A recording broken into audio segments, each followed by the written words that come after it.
Boa tarde, pessoal. Bem-vindos ao canal Municípios em Ação, canal MUNAC. Nosso tema de hoje é transporte público gratuito. Esta é a primeira parte de um total de 3 partes. Bom, disse que o transporte público ele apresenta um caráter prático educativo. Por quê? Porque ele minimiza, ele diminui o uso cotidiano de automóveis, consequentemente, ele reduz a poluição ambiental, evitando a emissão de monóxido de carbono, evitando a emissão de dióxido de carbono, que é o gás carbônico, e também diminui o número de acidentes de trânsito. Por isso,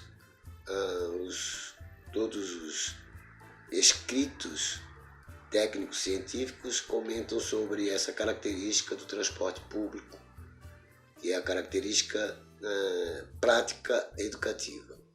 Um outro elemento importante frisar aqui é que o monóxido de carbono ele é tóxico.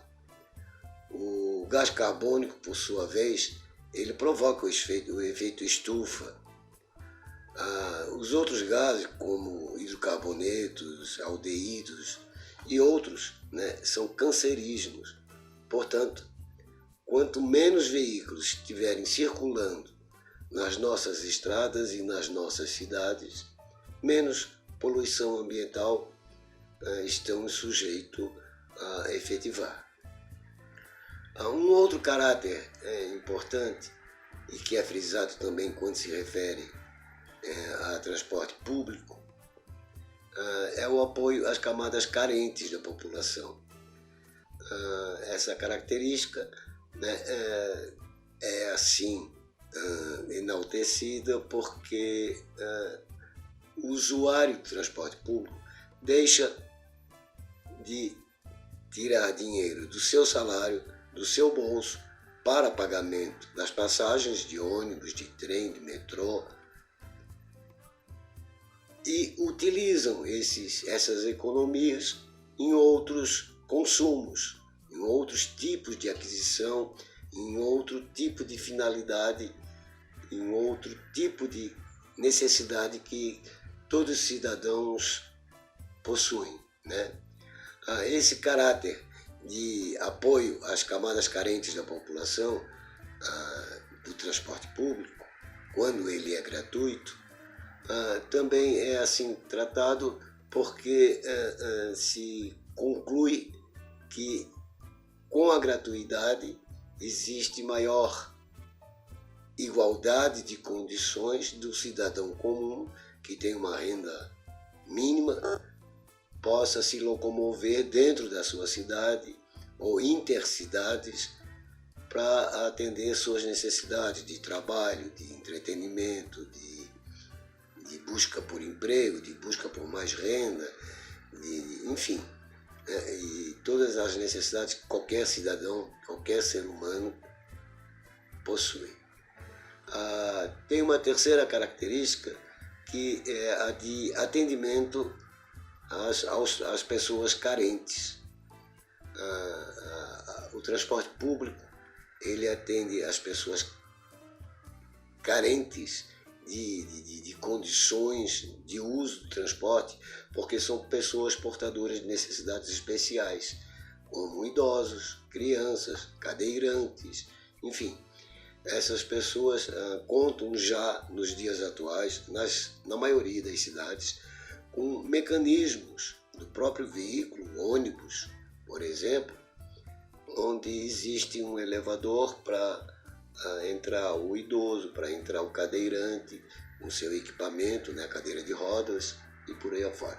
Por isso, disse também que o transporte público gratuito atende as pessoas em condições especiais. Essas pessoas em condições especiais, elas já apresentam um respaldo na lei. Os idosos têm isenção a partir de 65 anos de idade. E em alguns casos tem isenção também aqueles que têm entre 60 e 65 anos de idade.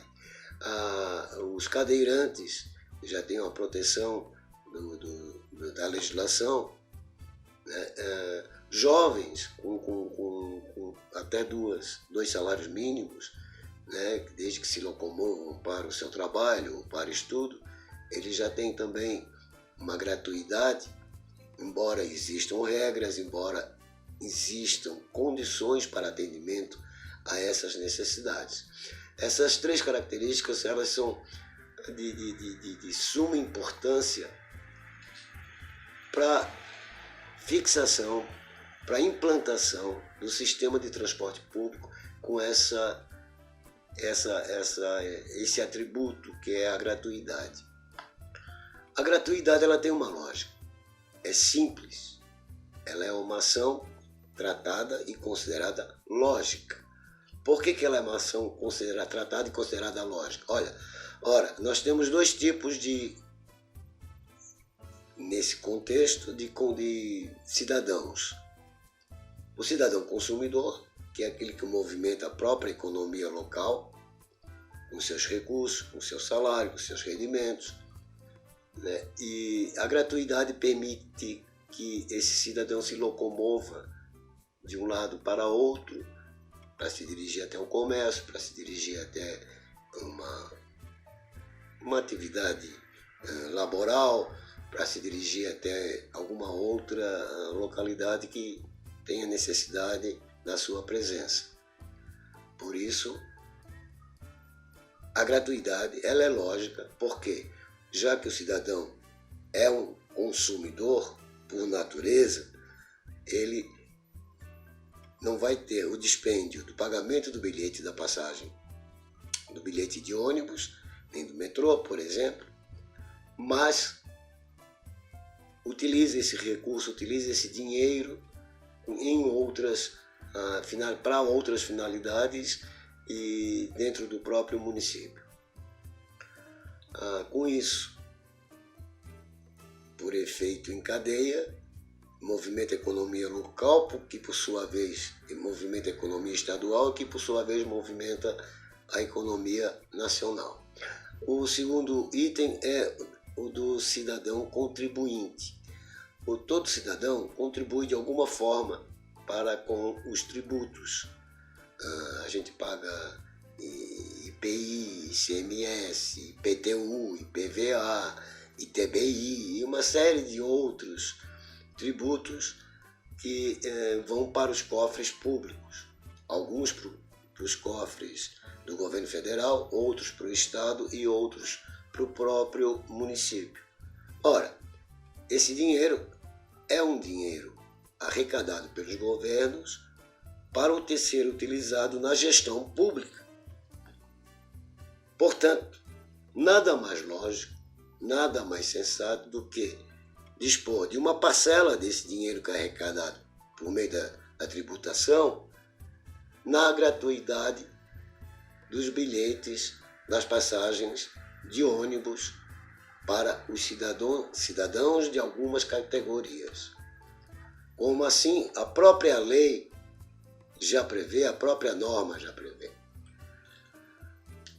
É difícil ser implantado transporte público? Não é fácil. É difícil ser implantado transporte público gratuito? Também não é fácil. Mas não é impossível. Não é de todo inviável.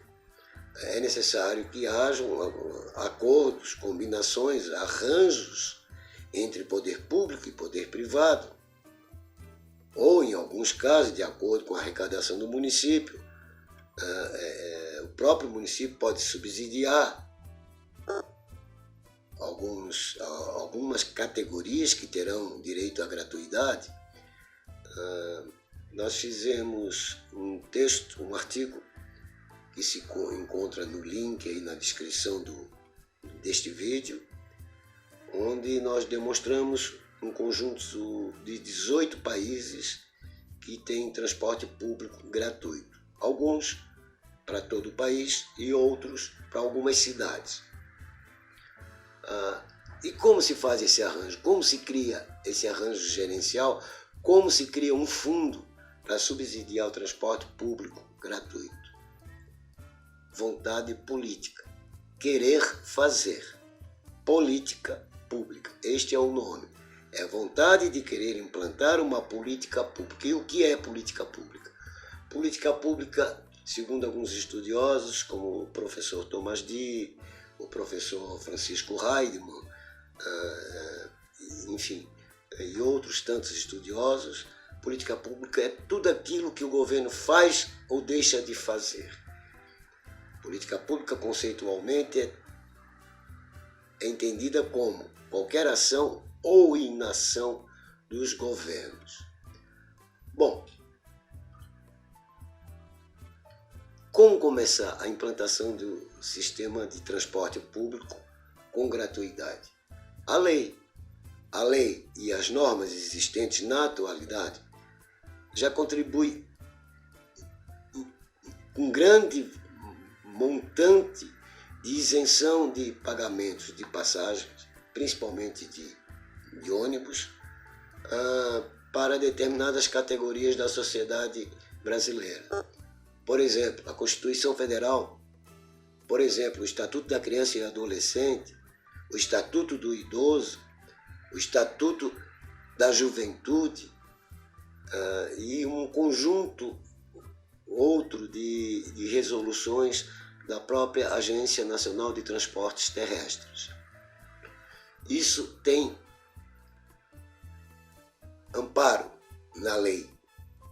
Basta o gestor público, o prefeito, o vice-prefeito, os secretários municipais correrem atrás, irem buscar quais são as condições para a implantação de um transporte público no seu município com gratuidade.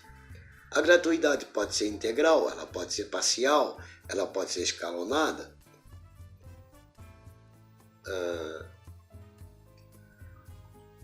Esse conjunto de leis, esse conjunto de normas, eles já existem, algumas até há quase 3 décadas, há quase 30 anos, como, por exemplo, a Constituição Federal, que já isenta os idosos do pagamento da passagem de ônibus.